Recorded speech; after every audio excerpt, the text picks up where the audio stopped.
Hi, this is Ishan from RevSportz, and welcome to Teeing Off with RevSportz. I'm joined with Gagi, Sneashish, and Bharat. We have a lot of IPL and ISL action to cover, so we'll get straight to it.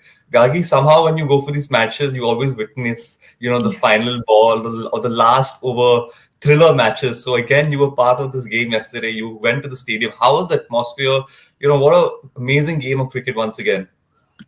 Absolutely, and these IPL is all known for these last ball thrillers. Last time it happened in the RCB KKR match, and this time it's DCGT. But what a game that was! That was truly a good game, and I think credit to Rishabh Pant for the way that he captained last night, and also his innings that proved very very crucial because if it wasn't for I think Rishabh Pant's inning. DC would have lost last night. Yeah, 100%. Sneashish, that innings was just spectacular. What did you think of it? Yes, absolutely. And I think Rishabh Pant is in a good frame of mind. I think in the last match he was not hitting the ball properly. The ball was not coming properly in his bat. I think that thing I think was working on his mind. And I think in last match, when yesterday's match, I think he came out to bat with full form and what a knock he has played, especially the last over. The way he batted against Mohit Sharma, I think it was incredible. To get I think 31 runs came. I think in that over.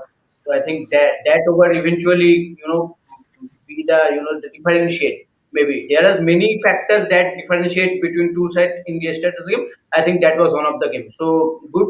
So credit to Rishabh Pant, and this is a very good sign for Team India coming to the World Cup.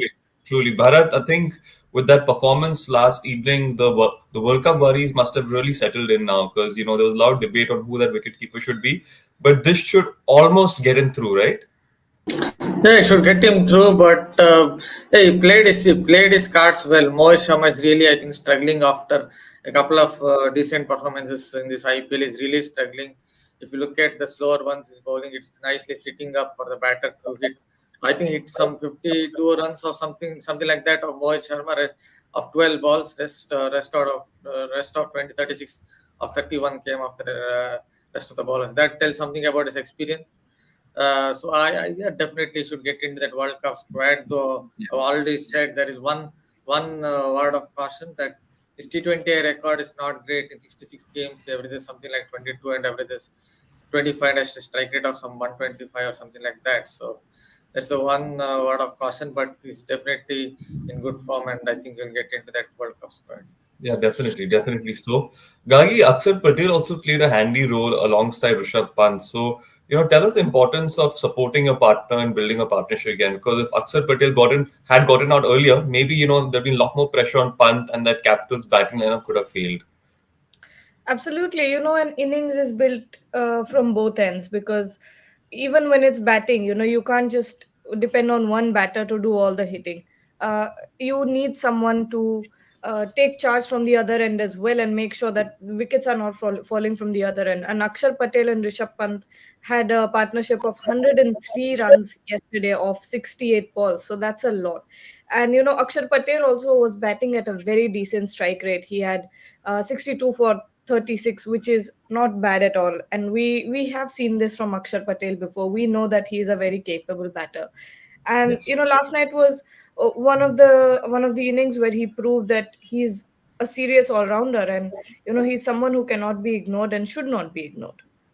Definitely not. Sneashish Tristan Stubbs is in great form, and once again we saw it last night. 26 of 7, if I'm right. So, he really smashed it around and gave the Capitals that final push.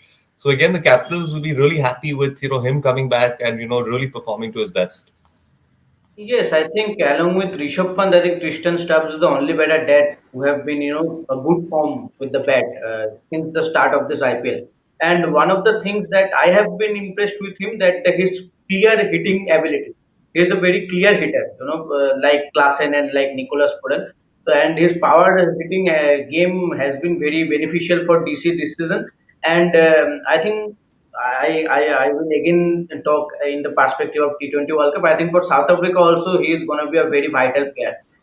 So you can imagine the the middle order of South Africa. You have Henrik Klassen, you have Stubbs. So it is a very dangerous side to as a bowler to bowl in a World Cup game. So I think that's a very good sign for South Africa and for DC also. That and the best thing is that Ricky Ponting and Saurabh Ganguly has put faith on him because he has Yeah, not so much IPL experience back on him before this season. So putting faith on him and he is not delivering, that's a good sign for this. Good, that's a not a good good. sign for India. Yeah, definitely not.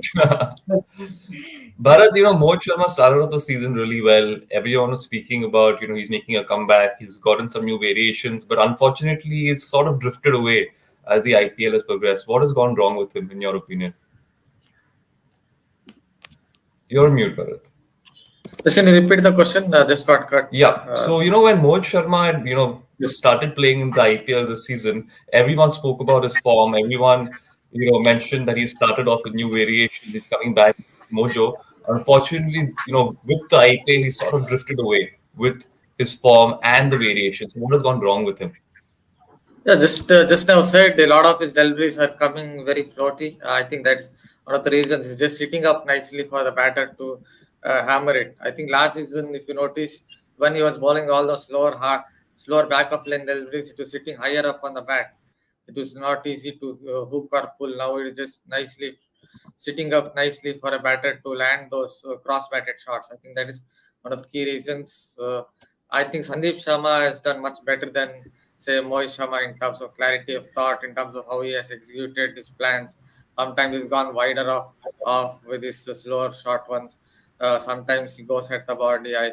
Sometimes he goes round the wicket and bowls those wide yorkers. I think he has shown better clarity of thought and better execution than Mohit Sharma, who suddenly everything that Mohit Sharma seems to bowl, it comes out very floaty, and that's similar to how Hardik Pandya is bowling in the slog overs occasionally when he bowls. It's very easy when the ball just sits up in the middle of the pitch for a batter like Rishabh Pant to whack it for a six. Yeah.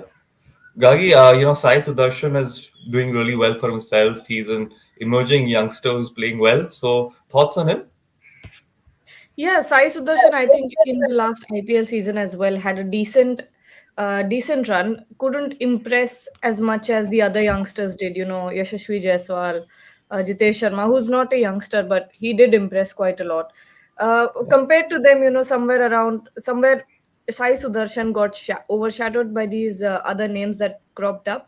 But if he keeps putting in these performances, last night 65 runs, a strike rate of 166, that was a good knock. And for number 3 for one down, I think that's a great knock. And if he keeps putting in these performances, he's going to impress the selectors somewhere, because right now I think the T20 World Cup lineup looks very, very packed, even for after the World Cup.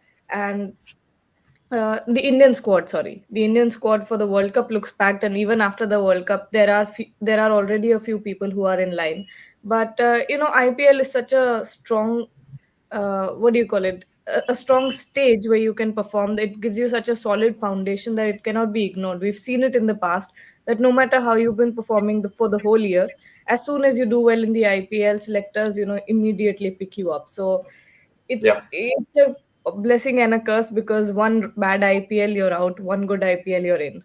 So for Sai Sudarshan, I think still a long way to go. He's still very young, but last night was a very, very good knock. Yeah, so true. Good signs for Sudarshan. I think this is encouraging signs for Indian cricket as well. Sneashish, David Miller, who he almost took the game again. Once again, just unleashed a beast that we have seen in the past. So, what did you think of that innings? Did you feel that this game might slip away now with the way he was playing? Yes, I think David Miller was a very key player for GT, and I was very impressed. I'm very happy. I would rather say because we all, I am personally a very big fan of David Miller because he has been playing for such a long time, and he has been proving for every team he has played. Like I think it was year 2014 or 15 for Punjab, he played that innings against RCB. What a knock it was, and for GT also, I think the title winning season for GT, he was one of the key players for them, scoring 400 plus runs and had a good healthy strike rate. So so in this season also, when the season started, I thought that he again might be the the player to watch out for GT. but somehow he didn't start the campaign so well. But yesterday, the way he played, I was very happy. And the way he scored that 50, I think it came around 20 or 21 ball 50. So Yeah. that was only needed for GT at that time. But he will be very disappointed the way he got out, and he didn't manage to finish the game, because it was his game to finish, and GT would have easily won. I think before 20 overs he would have.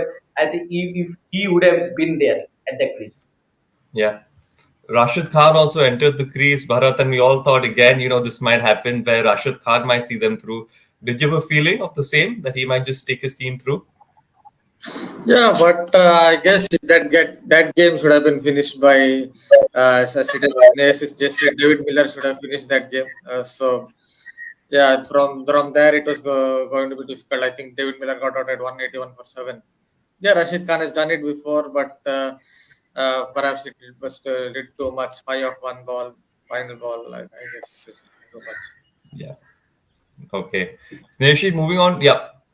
I want to add one name, Rashik Salam. I think DC did Yes. Yeah. excellent to put him. He came as an impact player, and proper impact he did. I think he was Boy, the the impact he had. he was the fast bowler to get the idea which line and which length it should be better in this pitch. And the slowest ball he bowled, I think it was brilliant to see such an another youngster, at in an IPL, proving performing for his team. It was so good to see him bowling So, yesterday. yes, again, youngsters, emerging to the scene and doing well. Snehashi, moving on to the ISL, Mumbai had a fantastic game last night. That stunning comeback. A lot of Mumbai fans are talking about it. So, tell us, how exciting was that as a football supporter and a fan to watch? I don't know. I just screenshot the scorecard and sent to Rahul. We all know that Rahul is not there. Rahul is Mizoram right now. I just texted you. What is happening, bhai? What is happening? It was FC Goa's game in total. Football is a game of 90 minutes and some injury time. Till 89th minute, FC Goa is leading 2-0 at their home, and Goa is a very formidable side at their home. It was not easy for any team to beat them at their home, especially in front of the crowd. But Mumbai is a very, very good side, and again they proved why. In the last 6 additional minutes, they scored 3 goals and won the game 3-2, and now they are leading, going up to the second leg. And I think it will be very hard game for FC Goa right now, because mentally I think they are broken. You have to be broken. You are Yeah. leading to the first leg, and then again in front of your home crowd you are losing. You just lose the game 3-2. So it will be very, mentally I think it will be very hard for them. And playing against Mumbai in Mumbai, it itself a very hard game. So it will be very interesting to see how Manuel Marquez and his boys make a comeback in the second leg. But the game we witnessed yesterday, I think ISL is giving a tough competition to IPL. It is. It surely is. Thank you for that. And my final question, actually, Snehashish, Mohan Bagan also lost the semi-final against Odisha. So, tell us about that game as well. Um, I think Mohun Bagan fans, the way Mohun Bagan were in form, I think they were expected at least to get a draw from this match, because I am saying, I am telling you a interesting fact. Before this match, there is a stat like Mohun Bagan have gathered more points than any other team from away matches, where Odisha have never lost a game at their home. So I think that's a very interesting thing before that game. But unfortunately, Mohun Bagan didn't manage to win the game, and Odisha, maintained their streak at home. So it was not. I would say it is not a heartbreaking result for Mohun Bagan, because it's only 2-1. You are just one goal behind, and now you will play at your home. And we all, me and Rahul were there, and we all saw the power of 62,000 supporters. If you have 62,000 supporters, chanting your name, your player's name, I think it will be very hard game for Odisha also. So with the help of the supporters, Mohun Bagan will hope that the result might come in favor of them, and I think it will be an interesting way. It will not that Mohun Bagan will start from backward. I think still it will be an interesting game, and I hope that Mohun Bagan can manage to get 3 points and qualify for the final. All right. Thank you. Thank you, Snehashish. Thank you to all my guests. And thank you to everyone who's joined in as well. We hope you enjoyed the show. We'll catch you again tomorrow morning, and stay tuned to RevSportz. Thank you.